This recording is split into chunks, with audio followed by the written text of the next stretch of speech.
I'm Chef Jasper, and today we're in the kitchen, the holiday kitchen, preparing one of my favorite holiday dishes. You're going to absolutely love it.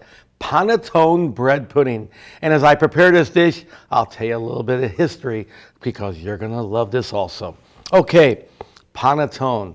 Come on, you have to try it at least once in your life. Let's look at this. Let's cut this.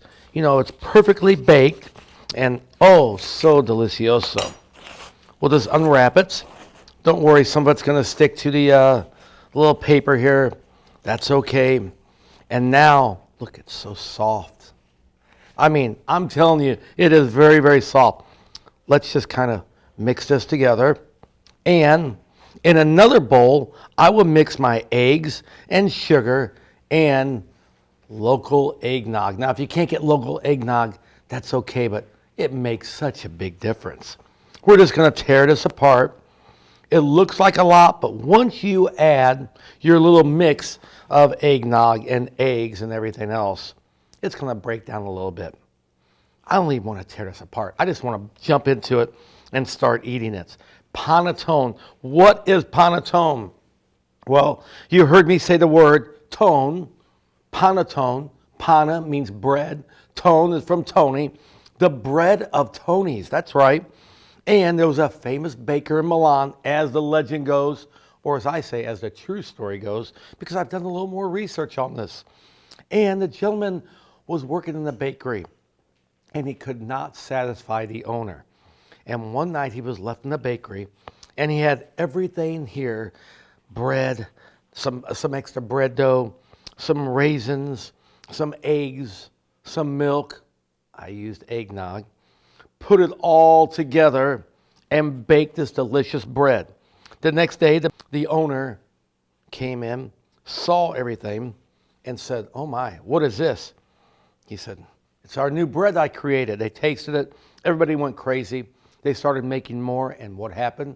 It became a sensation. It became like the hottest thing in Milan. And from then on, it was known as Panettone, the bread of Tony's, the famous bakery. Could be a legend. I think it's a true story because I visited several bakers in Milan many times, and they all talk about this famous bread. Now it's known worldwide. All right, now we have this all together, and next I'm just going to start mixing all my other ingredients into this. And now let's start making our batter, because that's what this really is. So to make bread pudding, of course, you're going to need eggs. You're going to need a little bit of cream, milk, or like I said, the local eggnog. First of all, just mix your sugar and eggs together and apple pie spice. You can find it at every grocery store.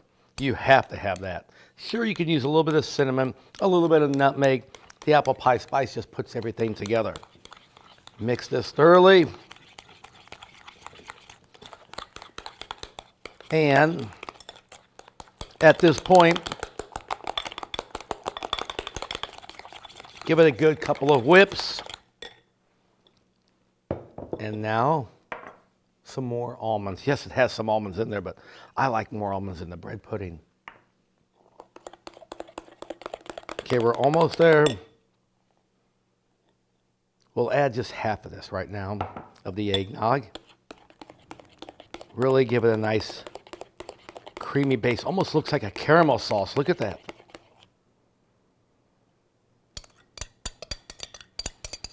We want to get all of that in there. And it looks like you may have too much. You don't, because we start mixing, and the bread is like a sponge. What we also call in Italy, pane di Spagna, the sponge cake. And it starts soaking it up. Look at this. Now you think that may be moist enough, but it's not yet. We'll do this one more time with the rest of the eggnog. And we'll get both spoons and just start mixing. I kind of like to keep my bread pudding, in bigger chunks.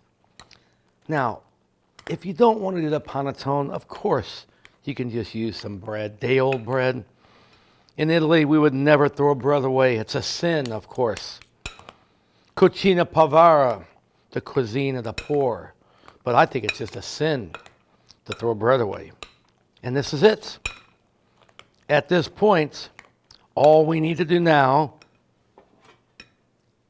ahead of time, I just put a little bit of food release into my pan. I love this type of pan. You could put it in a round pan. It doesn't really matter, cake pan.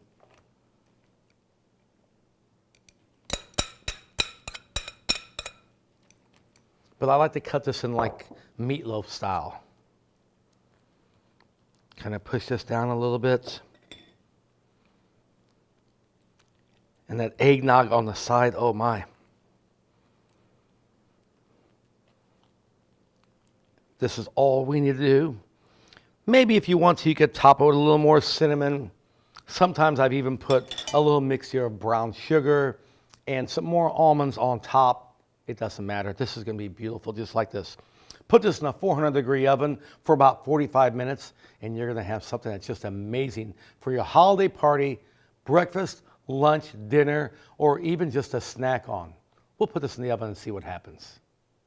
And of course, while that bread pudding is in the oven, it's time to make a nice amaretto sauce. I love amaretto. It just goes with this bread pudding. So let's start off with a little bit of butter. I say a little bit, but you're going to need a lot of sauce, so don't worry about that. Melt that down. And as this melts down, of course, you don't want it to burn. You don't want it to brown, nothing like that. Sometimes I like my butter to brown because I get a little more flavor, a little nutty flavor. We don't want that at all. So let's just let this melt, and then we'll begin to add our sugars. Now I have two different sugars. I have the powdered sugar, and I have my brown sugar. I love to cook with brown sugar for desserts. But the powdered sugar, that's something different, and here's the reason I love it. A lot of people don't realize, a lot of cooks don't realize that when you work with powdered sugar, there's another ingredient in that sugar. Yes, the confectioner's sugar, the second ingredient is a cornstarch. It's a thickening agent, and that's what's going to help thicken our sauce. Not only along with the butter, and it's going to become rich and creamy when I add the cream or eggnog to it, but it's going to be delicious. Just wait and see. So let's first use the brown sugar with this. And as this begins to melt down, of course, it's going to start turning into almost like a caramel sauce. That's what we want eventually. It just takes a little bit. And just continue to stir this. And at this point, we're going to add our confectioner's sugar, powdered sugar, of course. And it's going to thicken up. And you think, oh my, maybe I made a mistake. No, you didn't. Now we add the amaretto. This is not only a flavor enhancer, it's going to give it that little kick that we want. It looks like it breaks down. When I say it breaks down, it looks like it's separating, and you'll think there's a mistake. As long as you mix it well, and I want to show you what happens. Look at your spoon, and you'll see. Well, you don't want that, of course. At this point, we switch to a whisk. And by the time I finish talking probably, it's all going to dissolve. And that is when we begin to add our cream or sneak in a little eggnog. It's not going to hurt it.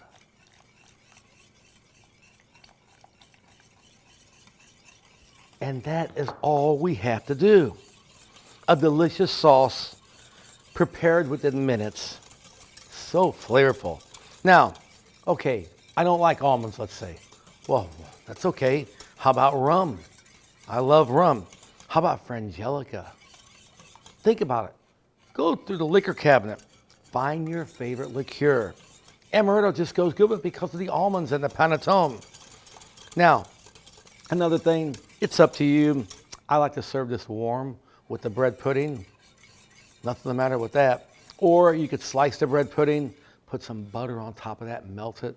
Nice brunch. Doesn't get any better than that. Put the sauce on the side, let your guests pour it on top, or just soak it in the sauce yourself. Whatever you want to do. I guarantee you it's going to be a delicious dish you're going to want to prepare and share the recipe with all members of your family and, of course, all your friends this holiday season. And now to serve. Oh my, I wish you're in the kitchen right now because this panettone bread pudding, it smells like the holidays. It smells like eggnog and apple pie spice and those almonds and the amaretto. And we finish with a little bit of this amaretto sauce. I tend to soak it with too much perhaps. Oh, so delicious, like I said earlier. Easy to prepare. You're gonna love it for the holidays. Like my family always says, bene mangiare bene and buon Natale.